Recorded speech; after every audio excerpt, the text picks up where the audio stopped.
What was your first impression when you heard my music, and do you think that led us to eventually hook up today? Well, that was your choice, and I'm glad you did. You're a professional free player. You have it together. You know what you're doing. You know, you can tell when we don't have 4 bars. We have 4 minutes, 4 seconds. You know, you have your own voice, and you're good at projecting. I mean, this is all from today. Because, we're doing a liner notes. It's not the same as, reality. And it was great to play. And, it's good. It's become, free jazz has become not famous, but it's more, it's easier for people open up to it a little more than they used to.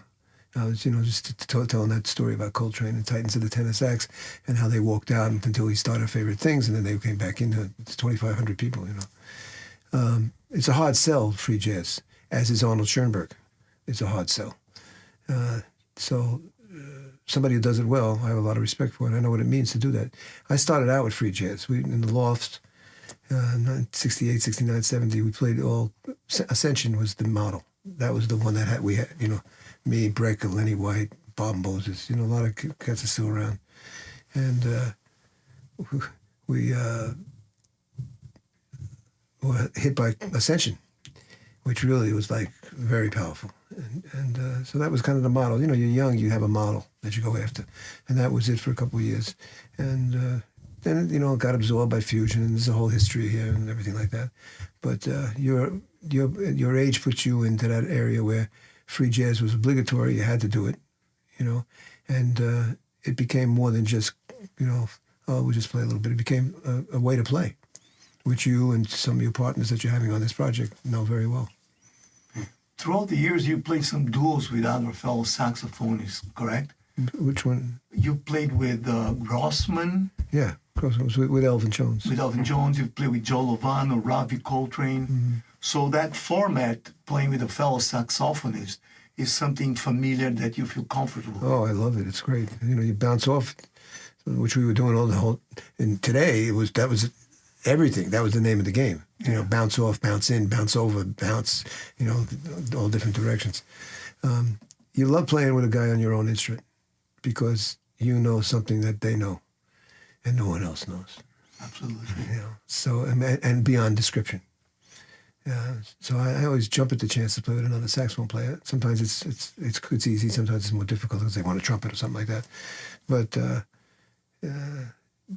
doing what we did today was, that's the old shit, man. The free shit, the real deal. You became. Can I go on? Sure. Yeah, okay. It's up to you. You became a major voice on the soprano saxophone. Mm-hmm. Me as a tenor player, I think, well, does he regret occasionally? Because I love the tenor so much as you sound wonderful on the soprano. I wonder if you miss the tenor voice or you've became detached and grew past that. Well, I stopped tenor in 1980, 15 years. I played only soprano. I made a decision that I'm going to get really good on something. And there was an open field. There weren't so many guys. There was Lacey and not even Wayne yet in the 80s, not Coltrane and Bechet was, I didn't know who he was.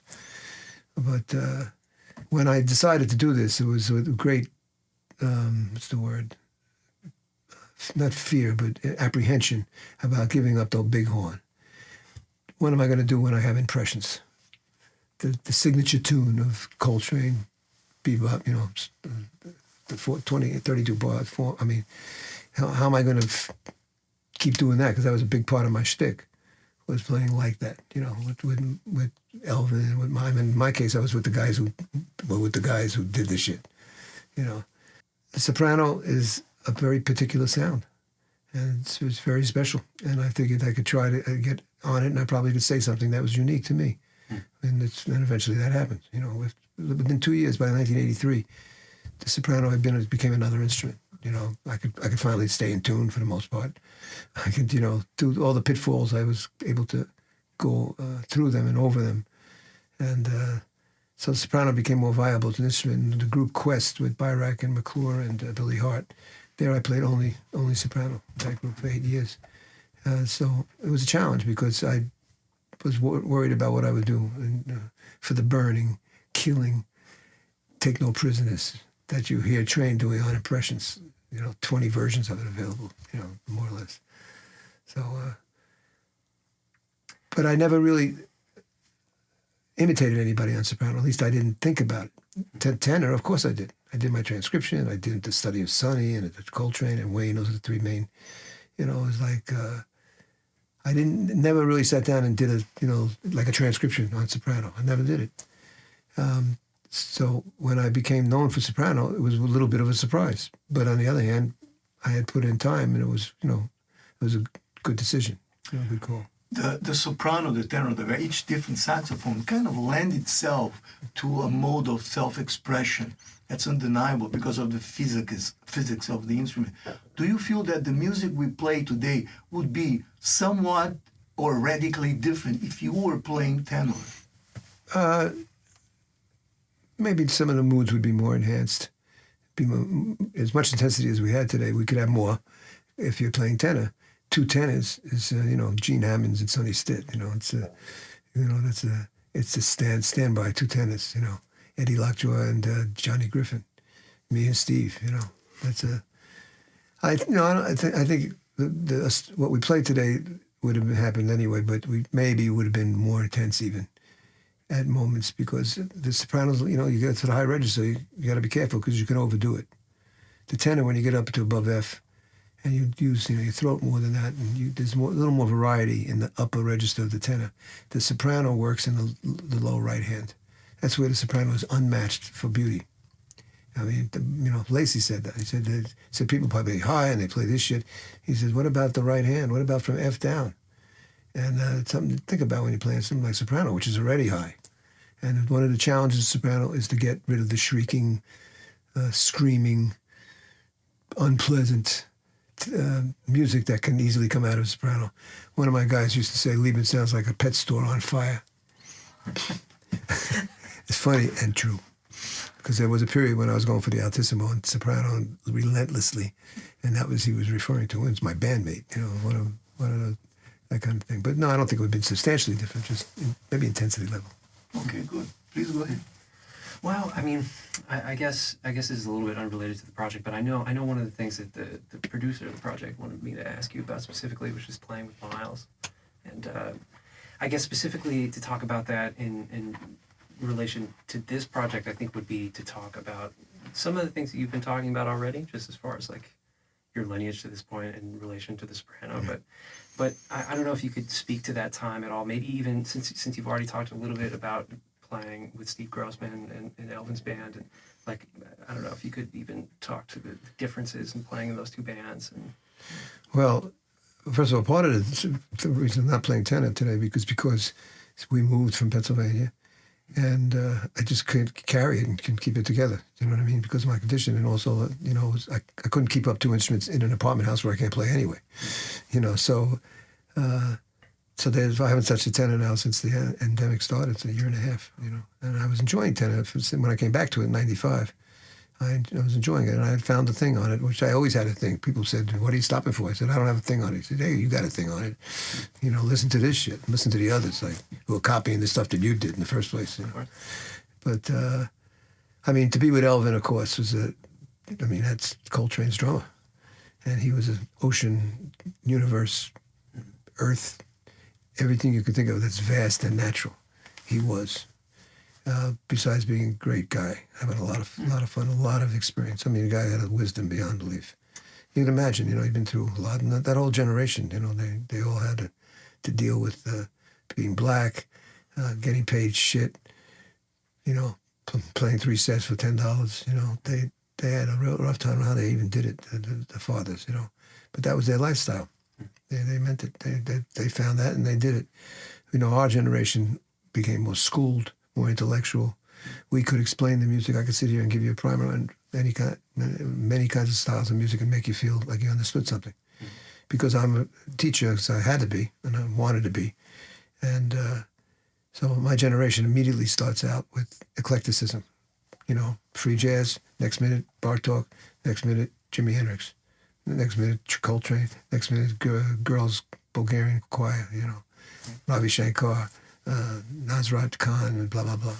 we became very good at like incorporating influences from different musics, which had not been that way before. The guys played jazz, they played standards, blues, rhythm changes, and a certain format, which was fantastic. It was a way of playing that encompassed what was around us, because now you could get a record, you could go to a record store and you could find the Bulgarian Girls Choir. You couldn't do that so easily before. You had to find it, you had to walk, everywhere to find it. So the availability plus the desire to be stretching out on your own made the post-Delvin, post-Miles thing viable. Of course, with Miles, just in short, I mean, I was playing with the father, the head of the chief. That's what they call him, chief. They call him the prince or the chief. If you like him, he's the prince of darkness. If you don't, he's the chief, vice versa. And just being on the stage with Miles, of course, was a big deal. And, we played rock and roll. It was fusion. It was not one note of jazz. I mean, my solos maybe more than Miles. But that period was like, people were very puzzled. I was talking to Ivo about it. People were puzzled by what Miles was doing, and they didn't like it. It was, it was two guitars and congas and keyboard, and it was like and everybody dressed like Black Panther. The whole band was into the Black Panthers, and the equipment was red, green, and black, Yamaha equipment, everything like that. But that basically fusion kind of blew itself out eventually by the 80s, with exceptions, of course. But I am very fortunate and lucky that I had the occasion to play with Miles and Elvin, and also Pete LaRocca, the drummer. He was my first influence. Deep. Yeah. Would you say, I'm really curious about sort of what you were talking about of I don't know if this is exactly what you meant, but sort of differentiating your generation from Elvin's generation and Miles, and that the two words that you seem to use to describe the two generations is intellectualism, and then with Elvin at least you were talking about wisdom. Yeah.